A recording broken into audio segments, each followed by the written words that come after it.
कालच्या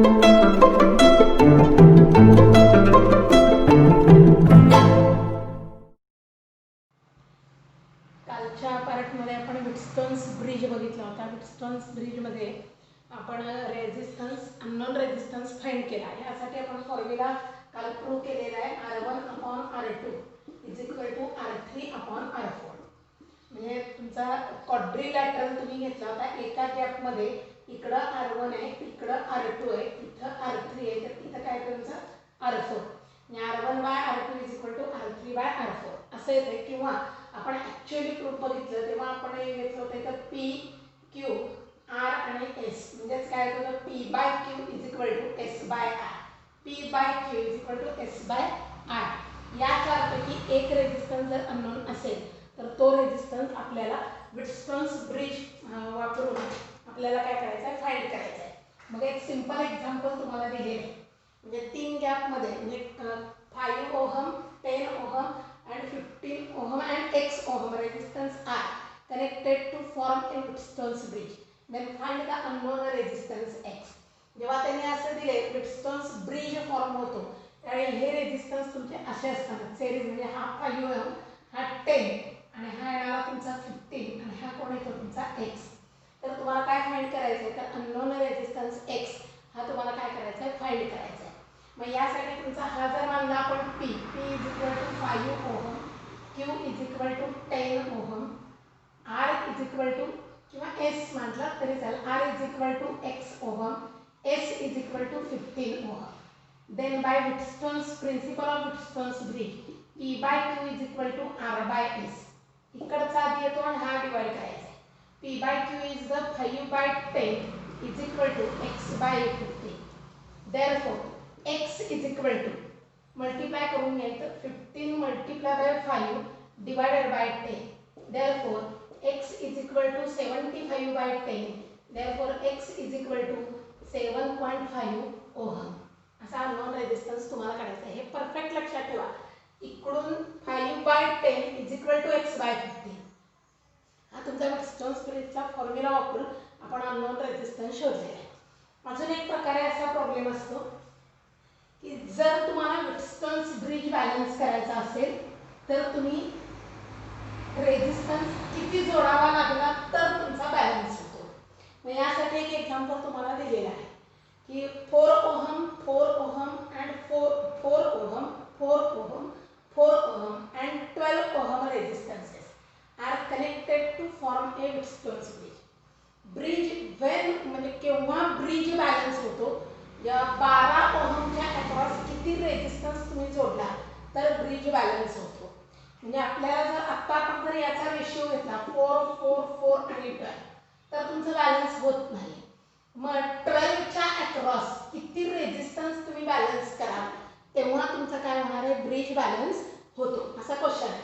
मग यासाठी तुम्हाला पहिल्यांदा 4 ओहम रेझिस्टन्स 4 घेऊया. बघा कसं येतं. इथे येणार 4 ओहम, इथं 4, इथं 4 आणि इथं आहे 12 ओहम. आता या 12 ओहमच्या अक्रॉस किती रेझिस्टन्स जर तुम्ही जोडला तर तुमचा ब्रिज काय होतो, बॅलन्स होतो. हे आपल्याला शोधायचं आहे. मग अक्रॉस म्हणलं की याला पॅरलल किती जोडलाय हे तुम्ही बघा. सिरीज असेल तर तसं सिरीज शब्द असतो, पॅरलल असेल तर अक्रॉस असतो. मग 12 ओहमच्या अक्रॉस किती रेझिस्टन्स जोडाल तेव्हा तुमचा ब्रिज हा काय होणार आहे, बॅलन्स होतो. असं तुम्हाला शोधायचं आहे. मग आपण इथं मानून घेणार आहे x1. पहिल्यांदा आपण मानलं लेट काय आला P बरोबर 4 ohm, Q is equal to 4 ohm, R is equal to 4 ohm. आता काय सांगितलंय, लेट आपण म्हणतो x1 be the x1 ohm be the resistance connected across 12 ohm. Therefore across means parallel. Therefore equivalent resistance is x मानूया 1/x is equal to parallel combination म्हणजे reciprocal 1/12. म्हणजेच कसा झाला 1/x is equal to 12 plus x1 divided by 12 multiplied by x1. Therefore x is equal to 12 x1 divided by 12 plus x1. हा x तर या गॅपमधला total resistance याचा equivalent resistance हा तुमचा तुम्हाला x मिळाला. आता तुमचं बाय बॅलन्सिंग कंडिशन, बॅलन्सिंग कंडिशननुसार तुमचा ratio P/Q is equal to, बघा काय P/Q is equal to x divided by r. What is P? 4. What is Q? 4. What is X? 12x1 divided by 12 plus x1 divided by r. r म्हणजेच तुमचं काय नाव सांगा 4. 4 4 चा 1 म्हणजेच तुमचा 12x1 divided by 12 plus x1 is equal to 4. 12x1 is equal to 4 ने multiply करा. 4 4 4 चा 48 plus 4x1. 4x1 या साइडला घ्या. 3x1 येईल. 3x1 is equal to 48. Therefore x1 is equal to 16 ohm. म्हणजे जेव्हा तुम्ही 16 ओहम इतका रेझिस्टन्स याच्या अक्रॉस जोडला तर तुमचा ब्रिज बॅलन्स होतो. तुम्ही करेक्ट आले की नाही हे चेक करू शकता. 4/4 उत्तर तुमचं 1 येते. याचा इक्विव्हॅलंट रेझिस्टन्स आपण काढून घेऊ शकतो. हा इक्विव्हॅलंट रेझिस्टन्स तुमचा इथे किंमत घाला. 16 गुणिले 12 कॅल्क्युलेशन करून घ्या. तुमचं इथलंही कॅल्क्युलेशन 1 आलं तर तुमचं उत्तर काय आहे तुमचं करेक्ट आहे. म्हणजे तुम्ही करून बघू शकता. इथं 4 येते का 1/12 प्लस 1/60 एलसीएम याला 40. 12 चौक आणि 16 3 तेव्हा 7 भागिले किती येते 48. तुमचं उत्तर इथं करेक्ट येते की नाही हेही तुम्हाला चेक करता येईल. लक्षात आहे. अशा पद्धतीने तुम्हाला प्रॉब्लेम सोडवायचे. आता इथं अक्रॉस सांगितले पॅरललचं गणित आहे. असंच तुमच्या याला सिरीजमध्ये किती रेझिस्टन्स तुम्ही जोडणार आहात तेव्हा तुमचा ब्रिज हा बॅलन्स होतो. अशा पद्धतीने गणित तुमची कालच्या व्हिटस्टोन्स ब्रिजवर होती. अशा आता यानंतर आपण आज व्हिटस्टोन्स ब्रिजची ॲप्लिकेशन्स बघतोय. म्हणजे व्हिटस्टोन्स ब्रिजचा उपयोग करून तुम्ही अननोन रेझिस्टन्स काढणार आहात. एखाद्या गॅपमधला एखादी वायर असेल, एखादा कंडक्टरमध्ये जोडलाय, वायर जोडली तर त्याचा रेझिस्टन्स काढायचा आणि गॅल्व्हनोमीटरचा रेझिस्टन्स काढणार. यासाठी तुम्ही 2 ॲप्लिकेशन्स बघताय. व्हिटस्टोन्स ब्रिजची applications. Applications of Wheatstone's bridge. यामध्ये पहिलं ॲप्लिकेशन आहे मीटर ब्रिज. मीटर ब्रिज हे पहिलं ॲप्लिकेशन आहे आणि ही जी मेथड आहे मीटर ब्रिजची त्याला नाव आहे null deflection method. Null deflection method असं याला तुम्ही म्हणता. आणि दुसरी जी मेथड आहे ती केल्व्हिन्स मेथड आहे. ती equal deflection method. Metre bridge आहे पण काय आहे नल डिफ्लेक्शन आणि इक्वल डिफ्लेक्शन मेथड दोन आहेत. दोन्हीही तुमच्या कोणत्या प्रिन्सिपलवर काम करतात तर व्हिटस्टोन्स ब्रिजच्या प्रिन्सिपलवर काम करतात. म्हणजे 4 रेझिस्टन्सचा ratio P/Q is equal to S/R या रेशिओवर या प्रिन्सिपलवर काम करतात. आता पहिला येणार आहे मीटर ब्रिज. नावातच आहे मीटर ब्रिज म्हणजे मीटर म्हणजे आपण 1 मीटर लॉंग वायर घेणार. नंतर त्यामध्ये येणारा ब्रिज एक तयार करतो म्हणजे 4 रेझिस्टन्स तुमचे असणार आहेत. मग पहिले 2 रेझिस्टन्स इथं X आहे, R आहे. इथं वायर वरून तुम्हाला 2 रेझिस्टन्स मिळतात. आता पहिला क्वेश्चन यामध्ये तुमचा काय असतो obtain the expression obtain the balancing condition किंवा obtain the expression for काय metre bridge experiment by using null deflection method किंवा explain the meter bridge experiment. explain null deflection method. बघा using the काय ना मीटर ब्रिज. लक्षात आहे. Metre bridge use करून तुम्ही काय करणार आहे अननोन रेझिस्टन्स हा तुम्हाला फाइंड करायचा आहे. अच्छा using the meter bridge to find unknown resistance on the principle of Wheatstone's bridge. हे लक्षात घ्या. यावरून तुम्हाला हे शोधायचं. आता यासाठी 1-2 मार्कापासून तुम्हाला क्वेश्चन्स असतात. पहिला क्वेश्चन असतो ड्रॉ नेट लेबल्ड लाईन. मग यामध्ये सगळे डायग्राम तुम्हाला तयार आधी करायला लागतात. मग यासाठी मीटर ब्रिज म्हणजे स्टार्ट कुठून होतो तर वायर पासून स्टार्ट होतो. म्हणून पहिली येते की AB 1 metre. 1 metre uniform long wire. Uniform wire 1 metre आहे म्हणून याला तुम्ही मीटर ब्रिज असं तुम्ही म्हणता. त्यानंतर येणार त्याच्या खाली M, त्याच्या खाली बरोबर 1 मीटर स्केल दिले. मीटर स्केल की जे 1 ते 1 मीटर म्हणजे तुमचं 100 सेंटीमीटर एवढं लॉंग इथं आहे ते मीटर स्केल आहे. बरोबर बरोबर 100 सेंटीमीटर म्हणजे 1 मीटर म्हणून येणारा तुमचा 1 मीटर. नंतर कोण येतो बघा X C1 C2 C1, C2 rectangular metal strips और copper strips. Rectangular metal strips, metal जो वापरलेला आहे तो कॉपर वापरला, त्यामुळे कॉपर म्हटलं तरी चालेल किंवा नुसतं मेटल स्ट्रिप म्हटलं तरी चालेल. C3 straight copper strip, straight copper strip. त्यानंतर तुमचा G गॅल्व्हॅनोमीटर, जिथं तुमचा आउटपुट डिफ्लेक्शन जो कन्सेप्ट आहे तो तिथं तुम्हाला गॅल्व्हॅनोमीटर दाखवतो. जे येणारा तुमचा pencil jockey, x unknown resistance आणि आर रेजिस्टन्स बॉक्स, की ज्यामधून तुम्ही इनिशियलला रेजिस्टन्स तुम्ही काढून घेणार आहात तो येतो तो रेजिस्टन्स बॉक्स. आता खाली येणारा ई म्हणजे तुमचा सेल, के येते ती प्लग की आणि आर एच येतो तो रिहोस्टॅट.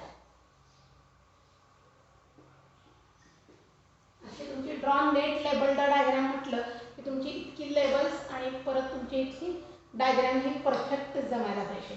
2 कॉर्नरला रेक्टँग्युलर मेटल स्ट्रिप्स आहेत, मध्ये 2 गॅप आहेत, त्यामध्ये एक्स आणि आर जोडले आहेत. इथं सी या पॉईंटला गॅल्व्हॅनोमीटर मधून एक वायर काढून ती पेन्सिल जॉकी आपण स्लाइड करणार आहे. त्याच्या खाली metre scale, sale E key के आणि आर एच हे सेरीजमध्ये तिन्ही जोडलेले. आता with the help of net circuit arrangement असा एक क्वेश्चन असतो. With the help of net circuit arrangement find unknown resistance using metre bridge experiment. मग तुम्ही आता सर्किट अरेंजमेंट यासाठी तुम्ही पहिल्यांदा घेणार सर्किट डायग्राम, त्यानंतर सर्किट अरेंजमेंट आणि नंतर येतं तुमचं वर्किंग. आपल्याला इथला अननोन रेजिस्टन्स तुमचा शोधायचा आहे. आता पुढे आता डायग्राम आपण सर्किट अरेंजमेंट काय करतो, ही डायग्राम झाली. आता अरेंजमेंटमध्ये पहिला पॉईंट आपण घेणार आहोत. सर्किट अरेंजमेंटमध्ये metre bridge experiment works on the principle of Wheatstone bridge. कोणाच्या प्रिन्सिपलवर हा काम करतोय, व्हीटस्टोन्स ब्रिजच्या प्रिन्सिपलवर काम करतो. म्हणून metre bridge works on the principle of Wheatstone's bridge. It consists of long thin uniform 1 meter long wire AD stretched on a wooden board. Wooden बोर्डवर ती वायर काय केली, स्ट्रेच केलेली आहे. Metre scale is placed below it. याच्या खाली काय केलं सांगा, मीटर स्केल प्लेस केलेला आहे. आणि पहिला पॉईंट कळला का बघा, पहिला point metre bridge. Metre bridge कोणत्या प्रिन्सिपलवर काम करतो, metre bridge is works on the principle of meter bridge is used works on the principle of Wheatstone's bridge. Wheatstone's bridge च्या प्रिन्सिपलवर हा काम करतो. म्हणजे it is used to determine unknown resistance. Meter bridge works on principle of Wheatstone's bridge. It is used to determine the unknown resistance. It consists of 1 meter thin uniform long wire AD. 1 metre ही wire आहे, stretch on uniform आहे, stretch on a wooden board. Metre scale is placed below it. याच्या खाली आपण काय केलंय, metre scale आपण काय केलंय, प्लेस केलेला आहे. आता परत सांगायचं, याच्यामध्ये मेटल स्ट्रिप्स 3 यूज केल्या, 2 रेक्टँग्युलर आहे, एक स्ट्रेट मेटल स्ट्रिप आहे.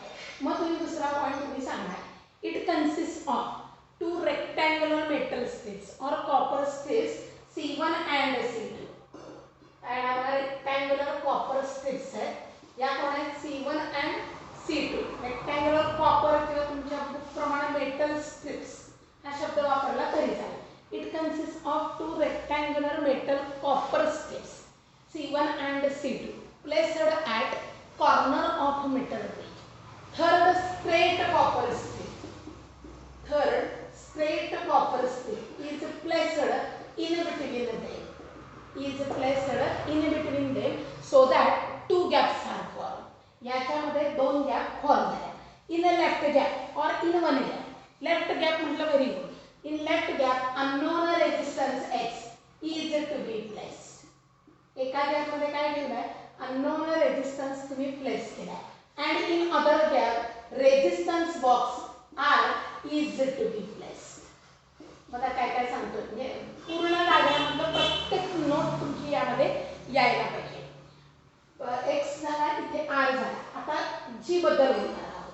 One terminal of galvanometer is connected to the point C on third strip C3, while other terminal of galvanometer is connected to the pencil jockey which slides on wire AB. हे तुम्हाला काय करायचं आहे, slide करायचे. आणि last point तुमचा cell E key K rheostat Rh are connected in series across wire AB. एबीच्या across हे तिन्ही काय केले, जोडलेले आहे. ॲज शोन इन फिगर ही झाली तुमची सर्किट अरेंजमेंट. सर्किट अरेंजमेंट ही परफेक्ट जमायला पाहिजे. 4 मार्कचा क्वेश्चन असतो, त्याप्रमाणे तुम्हाला सर्किट अरेंजमेंट जमायला पाहिजे. आता घेणार आहे तुम्ही वर्किंग. आता वर्किंगमध्ये आपल्याला काय करायचं आहे, तर अननोन रेझिस्टन्स तुम्हाला फाइंड करायचा. मग यासाठी पहिला initially plug key is kept close. Plug key is kept close. पहिली की काय करा तुम्ही, क्लोज करा. Then current flowing through the wire A. Due to this current, galvanometer shows some deflection. आता करंट फ्लो केला, मग आधी की क्लोज करा. की क्लोज करा. आणखी एक गोष्ट, रेझिस्टन्स हा रेझिस्टन्स बॉक्स मधला आहे. बघा कसं सांगता, पहिला पॉइंट हा इथे सांगा. Plug key is kept close. Take suitable resistance R from resistance box. Then galvanometer shows some deflection. Galvanometer तुमचा काय करतो, काही डिफ्लेक्शन दाखवतो. Galvanometer shows some deflection. म्हणजे काय झालं होतं, आता गॅल्व्हनोमीटर 0 रीडिंगला होता. जेव्हा करंट फ्लो करतो तेव्हा गॅल्व्हनोमीटरचा पॉइंटर हा मूव्ह आहे. म्हणजेच काय झालं, त्यानं काहीतरी डिफ्लेक्शन दाखवलं. नाव आता हे डिफ्लेक्शन बघून घ्यायचं. नाव पेन्सिल जॉकी स्लाइड्स ऑन और टच करायचे. बघा प्रत्येक ठिकाणी तुम्ही टच केलं तरी चालेल किंवा स्लाइड करा. म्हणजे डिफरंट पॉइंटला टच करा किंवा काय करा, स्लाइड करा. नाउ पेन्सिल जॉकी स्लाइड्स और touching at different points on wire AB such that galvanometer shows null deflection at point P. आधी काय केलं होतं, काही डिफ्लेक्शन दाखवलं होतं. समजा ते डिफ्लेक्शन 40 डिग्री तुमचं दाखवलेलं असेल. आता काय केलं, पेन्सिल जॉकी डिफरंट पॉइंटला त्या वायरला टच केली किंवा काय केलं, स्लाइड केली. टच करणं करेक्ट. टच केली तर तुम्हाला गॅल्व्हनोमीटर डी ह्या पॉइंट ठिकाणी नल डिफ्लेक्शन दाखवतो. तिथे तुम्ही थांबायचं आहे. At point D we get a null deflection. म्हणजे galvanometer shows null deflection at point D. Then measure lengths, most important, measure lengths AD and DB. AD आणि DB ह्या दोन्ही लेंथ्स काय करा, मेजर करा. मग या लेंथ्स काय येतील, तर डायग्राममध्येच इथं करून घ्या. एक्स साईडला येणारी LX लेंथ, तर R साईडला येणारी कोणती लेंथ आली बघा, LR. समजलं का बघा, या बाजूची लेंथ LX. म्हणून length of AD is equal to LX and length of DB is equal to LR. बघा लेंथ ऑफ AD काय मिळाली तुम्हाला, LX, आणि लेंथ ऑफ DB काय मिळाली तुम्हाला, LR. आपल्याला ऍक्च्युअली व्हिटस्टोन्स ब्रिजमध्ये 4 रेझिस्टन्स पाहिजे. मग आपल्याला 2 रेझिस्टन्स इथे मिळाले X/R. पण आपल्याला या लेंथच्या अक्रॉसचा रेझिस्टन्स तुम्हाला शोधायचा आहे. आणि मग तुमचा व्हिटस्टोन्स ब्रिजच्या प्रिन्सिपलप्रमाणे या रेझिस्टन्सचा 4 रेशिओ तुम्हाला घ्यायचा आहे. आता लेंथ मिळाली, याला नंबर आपण 1 देऊन घेऊ. आता या लेंथच्या अक्रॉसचा रेझिस्टन्स तुम्हाला शोधायचा आहे. मग आपण थर्ड पॉइंट घेतोय. लेट सिग्मा बी द, आता मॅथमॅटिकल पार्ट येतो सगळा, रेझिस्टन्स पर युनिट लेंथ. 2 प्रकारे सांगता येतं. सिग्मानं पण सांगता येतं, आणखीन तुमच्या रो म्हणजे स्पेसिफिक रेझिस्टन्सनं पण सांगता येतं. मी दोन्ही नाही सांगते, सिग्मानं पण सांगते आणि स्पेसिफिक रेझिस्टन्सनं पण सांगते. आधी सिग्माने सांगते. Sigma be the resistance per unit length. Therefore sigma is equal to, आता ही लेंथ आहे, याचा रेझिस्टन्स आपण RX मानूया. इथली लेंथ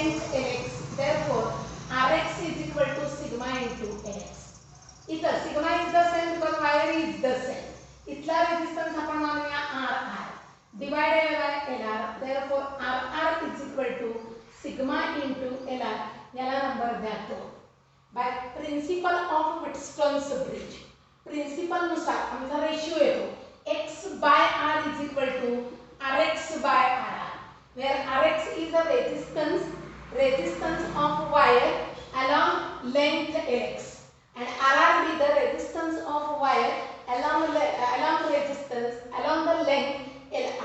आता Rx ची व्हॅल्यू करा फ्रॉम 2 दोन वरून x by r is equal to sigma Lx divided by sigma Lr, sigma cancel, x is equal to Lx by Lr multiply by r. Using this formula we find the unknown resistance x. समजले का बघा, हे perfect यायला पाहिजे, working हे जमायलाच पाहिजे. परत एकदा मी वर्किंग तुम्हाला सांगते. पहिल्यांदा काय, plug key is kept close, take a suitable resistance from resistance box. इथला आर तुम्हाला मिळाला, हा एक्स तुम्हाला काय करायचं आहे, फाइंड करायचं आहे.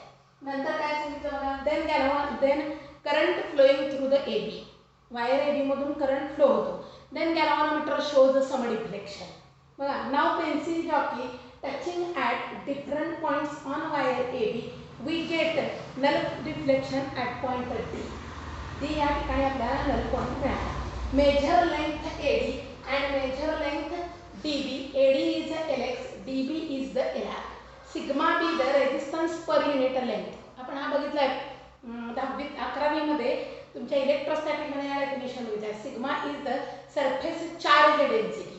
तो चार्ज मध्ये बघितलंय. तसेच रेजिस्टन्स पर युनिट काय काय लेंथ, इथे रेजिस्टन्स पर युनिट लेंथ, त्यामुळे रेजिस्टन्स तुम्हाला मिळाले. कारण आपल्या व्हिटस्टोन्स ब्रिज मध्ये रेशिओ रेजिस्टन्स आहे, त्यामुळे या लेंथच्या अक्रॉसचा रेजिस्टन्स तुम्हाला फाइंड करायला पाहिजे. या लेंथच्या अक्रॉसचा रेजिस्टन्स फाइंड केला आणि नंतर bye principle of Wheatstone's bridge, हे कुणानुसार घेतलंय, bye principle of Wheatstone's bridge. काय घेतलं, चार रेजिस्टन्सचा ratio x by r is equal to rx by r. Then for 2 substitute the value of rx and substitute the value of rr, we get unknown resistance x is equal to rx by r multiply by r. Using this formula unknown resistance is to be determined. आता मी हा एक part तुम्हाला सांगितलाय की sigma घेऊन, असाच तुम्ही row घेऊन पण घेऊ शकता. तुमच्या टेक्स्ट बुक मध्ये रो घेऊन पण आहे, तो मी नंतर सांगते. दुसऱ्या डेरिवेशनला रो घेऊन आपण सांगूया. आता दुसरी मेथड जी आहे ती तुमची गॅल्व्हनोमीटरचा रेजिस्टन्स तुम्हाला फाइंड करायचा आहे. म्हणून मीटर ब्रिज पण मेथड बदलली, इक्वल डिफ्लेक्शन मेथड. काय ते बघा, इक्वल डिफ्लेक्शन मेथड. दुसरा ऍप्लिकेशन व्हिटस्टोन्स ब्रिजचं इक्वल डिफ्लेक्शन मेथड. यामध्ये तुम्हाला काय करायचं आहे, तर गॅल्व्हनोमीटरचा रेजिस्टन्स काढायचा आहे. मग इथं लिहायचं आहे ऑब्टेन द एक्सप्रेशन फॉर, कोणाचं एक्सप्रेशन घ्यायचं, resistance to find resistance of galvanometer using the Wheatstone's metre bridge. Metre bridge use करा आणि तुम्ही काय फाइंड करायचं आहे, गॅल्व्हनोमीटरचा रेजिस्टन्स यूज करा. किंवा याला मेथडला नाव आहे केल्विन्स मेथड. Kelvin's method. त्याप्रमाणे क्वेश्चन असतो तुमचा, to find the resistance of galvanometer using the Kelvin's method. Kelvin's method use करून गॅल्व्हनोमीटरचा रेजिस्टन्स तुम्हाला शोधायचा आहे. मग डायग्राम मध्ये चेंज करायचा आहे. गॅल्व्हनोमीटरचा रेजिस्टन्स काढायचा आहे, तर तो गॅल्व्हनोमीटर जिथं अननोन रेजिस्टन्स आहे त्या प्लेस मध्ये तुम्हाला जोडायला लागेल. म्हणून डायग्राम बदलली, इथला गॅल्व्हनोमीटर तुम्ही काढून टाका आणि इथं x ऐवजी गॅल्व्हनोमीटर घ्या आणि त्या गॅल्व्हनोमीटरचा रेजिस्टन्स आपण कॅपिटल G मानणार आहोत. बाकी सर्किट अरेंजमेंट सेम. अजून एकदा सर्किट अरेंजमेंट सांगूया. बघा, metre bridge Kelvin's method consist of काय सांगा, thin uniform 1 metre long wire AB stretched on a wooden board. It is used to determine the resistance of galvanometer. इथं हा फरक आहे. मगाशी तुम्ही अननोन रेजिस्टन्स फाइंड करत होता, आता काय करणार आहे, this method is Kelvin's method कशासाठी यूज केली, MCQचा प्रश्न आहे. Kelvin's method is used to determine resistance of galvanometer. म्हणून गॅल्व्हनोमीटर आता इथे गॅप बघा आता कशा प्रोड्यूस झाल्या मग असाच्या. इट कन्सिस्ट मीटर स्केल याच्या खाली प्लेस केलं. हे सांगते circuit arrangement. Metal strip consist of rectangular metal strip C1 and C2. placed at the corner of a meter bridge. Third strip is a straight strip is placed in between them so that two gaps are formed. In one gap, galvanometer G is to be connected, whose resistance is to be determined. And in other gap, resistance box R is to be determined. Pencil jockey is connected at point C on strip C3, which slides on or touching at different points on wire AB. Cell E, E, K, rheostat arrange connected in series across wire AB. हे झाले circuit arrangement. परत आता याचं working. तर working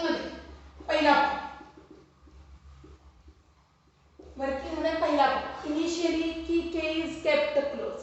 take a suitable. पहिल्यांदा key के close करायची. की के close करायची. नंतर रेजिस्टन्स बॉक्स मधला रेजिस्टन्स घ्यायचा. मग तुमचा काय फ्लो होणार? करंट हा तुमचा फ्लो होणार. करंट मुळे गॅल्व्हनोमीटर काय दाखवतो? डिफ्लेक्शन दाखवतो. हा सिक्वेन्स परफेक्ट लक्षात पाहिजे. Initially key K is kept close. Take a suitable resistance from resistance box R. Then current flowing through the wire AB. Due to this current, galvanometer shows some deflection. आणि मग इथे अतिशय महत्त्वाचा point second, note दिस deflection. हे deflection तुम्ही note करा. मग अशी नोट केलं नव्हतं, आता आपण हे नोट करायचंय. नोट दिस डिफ्लेक्शन. नाव पेन्सिल जॉकी. आता तुम्ही पेन्सिल जॉकी परत स्लाइड करा. Now pencil jockey touching at different points on the wire AB such that galvanometer shows same deflection as before at point D. बघा काय करतोय. मगाशी आपण नल डिफ्लेक्शन मिळालं म्हणजे झिरो डिफ्लेक्शन मिळवत होतो. त्यामुळे त्या D या पॉइंटला नल पॉइंट म्हणत होतो. इथं डी ठिकाणी जेव्हा तुमची पेन्सिल जॉकी येईल त्या गॅल्व्हनोमीटरचं पहिलं डिफ्लेक्शन आपण नोट केलं. समजा आपल्याला ते डिफ्लेक्शन 50 डिग्री मिळालेलं आहे. तर तुम्ही काय करणार? Pencil jockey touching at different points on wire AB. Then we get बघा same deflection as before. Same deflection as before. Noted. We noted that. बरोबर. Same deflection, we get same deflection as before at point D. So this point D is called as equal deflection point किंवा याला balance point असंही म्हणतात. काय म्हणतात बघा? equal deflection point. मग तुमचा पुढचा point major length AD and DB. Length AD आणि DB तुम्ही मेजर करा. Length of AD is equal to LG and length of DB is equal to LR. बदल काय केला बघा. इथं LX ऐवजी LG आहे. इथं X होता तर LX होता. तर G आहे तर इथं काय द्यायला पाहिजे? LG. लेंथ दोन्हीही काय केल्या? मेजर केल्या. याला नंबर द्या 1.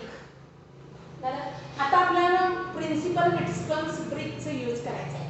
यासाठी या लेंथच्या अक्रॉसचा तुम्हाला रेजिस्टन्स शोधायचा आहे. मग यासाठी आता मगाशी मी स्पेसिफिक रो सिग्मा घेऊन दाखवला रेजिस्टन्स पर युनिट लेंथ. आता रो घेऊन तुम्हाला दाखवूया. Rho is the specific resistance of the wire. Wire same आहे, वायर बदललेली नाही.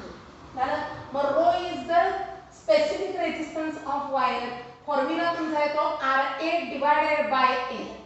आता इथं R म्हणजे इथं या रेजिस्टन्सच्या अक्रॉसचा गॅल्व्हनोमीटरच्या अक्रॉसचा रेजिस्टन्स. एरिया वायरचा सेम LG. म्हणजे रो बरोबर गॅल्व्हनोमीटरचा resistance G A divided by LG. म्हणजे LG बरोबर काय येणार? GA divided by rho. Same case LR बरोबर काय येणार बघा? R म्हणजे तुमचा येणारा रेजिस्टन्स RR आहे. RR multiply by A divided by rho. म्हणजे ही किंमत आणि ही किंमत याला नंबर द्या इथं 2. त्याला कन्सेप्ट कळला का बघा? तुम्हाला रेजिस्टन्स घेऊन तुम्हाला शोधायचं आहे. म्हणजे दोन प्रकारे आम्ही यूज केले. एक सिग्मा मगाशी दाखवला आणि आता स्पेसिफिक रेजिस्टन्स यूज करू. RA बाय L स्पेसिफिक रेजिस्टन्सची डेफिनेशन आहे. मी तुम्हाला राळ लक्षात ठेवा म्हणून सांगितलं.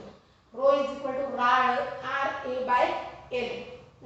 आता मग यानुसार तुमचा परत घ्या स्पेसिफिक प्रिन्सिपल व्हिटस्टोन्स ब्रिजचं प्रिन्सिपल वापरताय by principle of Wheatstone's bridge काय बघा 4 रेझिस्टन्सचा तुम्हाला G divided by R is equal to आता बघा तुम्ही रेझिस्टन्स जो यूज करणार आहे तो कुणाच्या RG's मानणार G नको आहे RG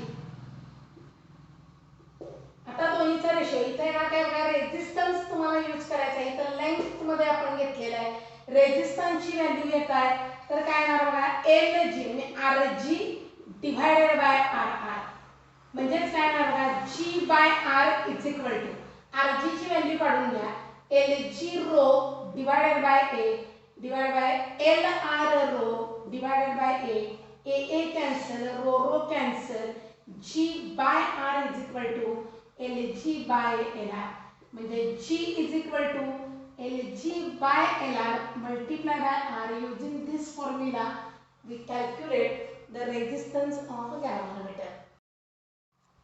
आजचा आपला हा चौथा व्हिडिओ आहे करंट इलेक्ट्रिसिटीचा लाईक करा शेअर करा आणि सबस्क्राइब करा लाईक शेअर आणि सबस्क्राइब